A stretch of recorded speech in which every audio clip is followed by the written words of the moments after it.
سر سب سے پہلے تو یہ بات بتا دی جائے کہ دیکھیں اگر کسی کو سزا دینے کا حق نہیں ہے اور یہ بات ٹھیک ہے تو کسی کو ایسے فیصلے دینے کا حق بھی نہیں ہے کہ لوگ خود سزائیں دینے پہ تیار ہو جائیں.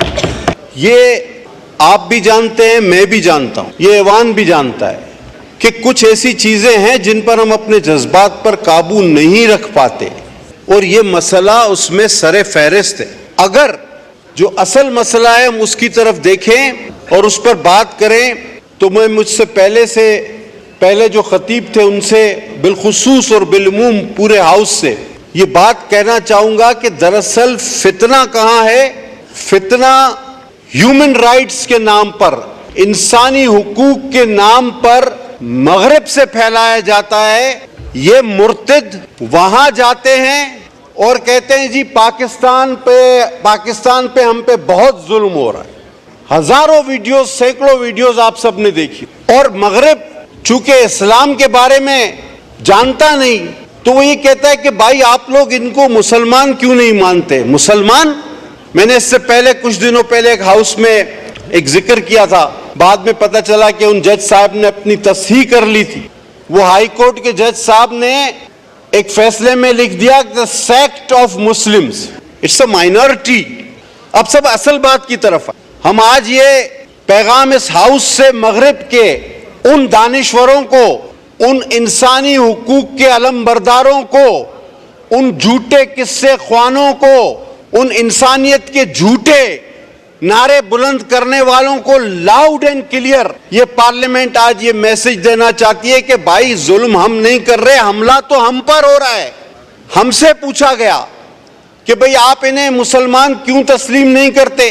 ہم نے کہا بھائی بات سنو, یہودی حضرت موسیٰ کو مانتے ہیں, تورات کو مانتے ہیں, وہ یہودی ہیں ٹھیک ہے, لیکن اگر وہ ساتھ ساتھ حضرت عیسیٰ کو بھی ماننا شروع کر دیں تو کیا وہ یہودی رہیں گے؟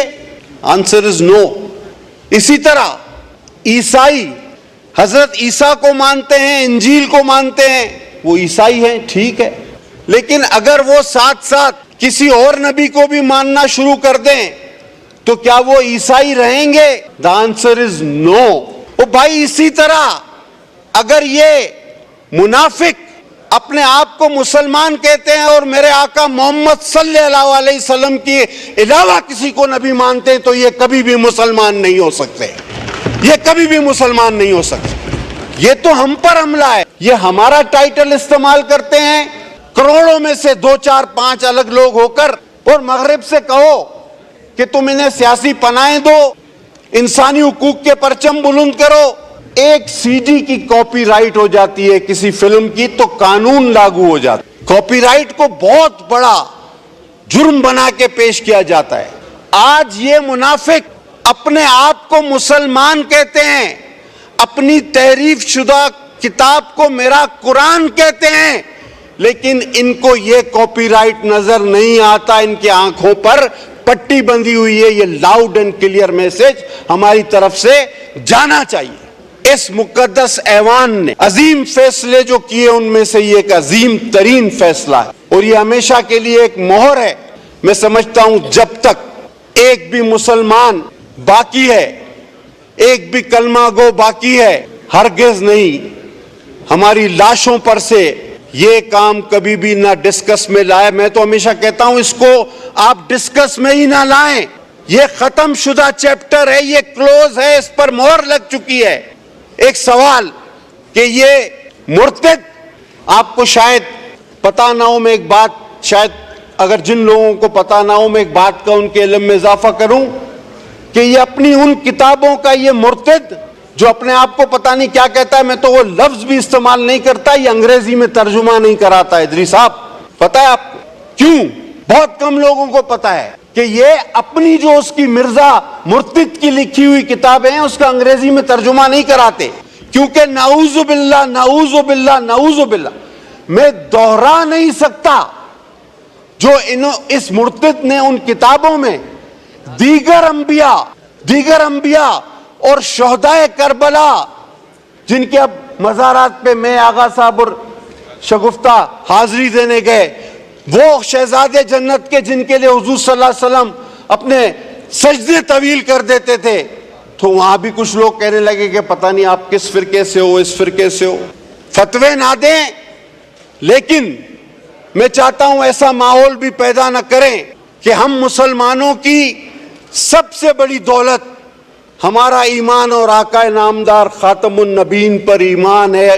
وہ خاتم النبیین ہے حضرت محمد مصطفیٰ صلی اللہ علیہ وسلم. آخری نبی تھے، ہیں اور رہیں گے جب تک بھی ایک مسلمان باقی ہے، اس کی سانس میں سانس باقی ہے. نہ اس مسئلے کو چھیڑا جائے، نہ اس موضوع کو چھیڑا جائے. اگر پھر خون خرابہ ہوا، لاء منسٹر صاحب آپ نے بہت اچھی بات کی، لیکن ساتھ ساتھ ان ججوں کو بتائیں کہ یہ فتنہ تم پیدا کر رہے ہو، ایسے فیصلے دے کے ہم نہیں.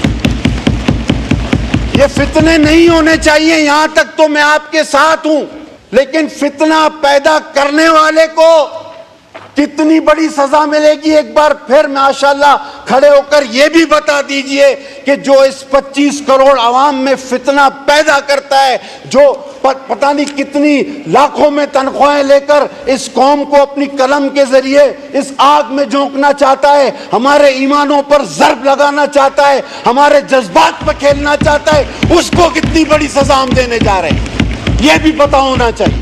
جی لہذا میں سر اسپیکر صاحب آپ سے درخواست کروں گا، میں 10 بز نہ اپنے بھائیوں سے اپیل کروں گا، کوئی کمیٹی نہ بناؤ. میرا آقا آخری نبی ہے، میرا ایمان ہے، ہم سب کا ایمان ہے. اس مسئلے کو دوبارہ پیچیدہ اور ڈسکس کرنے کی کوئی ضرورت نہیں. ہاں ایک کمیٹی بناؤ کہ جو اس قسم کے فیصلے دیتے ہیں جس سے عوام میں بے چینی، انتشار اور فتنہ پھیلتا ہے، ان لوگوں کی کیا سزا ہونی چاہیے. اور آرٹیکل کو اگر ری رائٹ کیا گیا، تو کیا وہ آرٹیکل 6 کے زمرے میں آتا ہے یا نہیں آتا، یہ بھی بتایا جائے. کیونکہ آئین میں تحریف تو پھر آرٹیکل 6 آپ کے پاس آلریڈی موجود ہے اور اس کی سزا موت ہے. تو میں اس ہاؤس سے، آپ کے توسط سے، اپنی تمام جماعتوں کے ساتھ مل کر ایک لاؤڈ اینڈ کلیئر میسج بھیجنا چاہتا ہوں. چاہے کتنا ہی لمبا کالا کوٹ آپ پہن لو، چاہے کتنے ہی لوگوں کو آپ نے پھانسی پر چڑھا دیا ہو، آپ ہمارے ایمان پر حملہ مت کرو، ہمارے ایمان پر خدا کے واسطے حملہ مت کرو. حضرت محمد مصطفیٰ صلی اللہ علیہ وسلم کی جو شان ہے وہ ہمیشہ رہے گی، تم کچھ نہیں کر سکتے.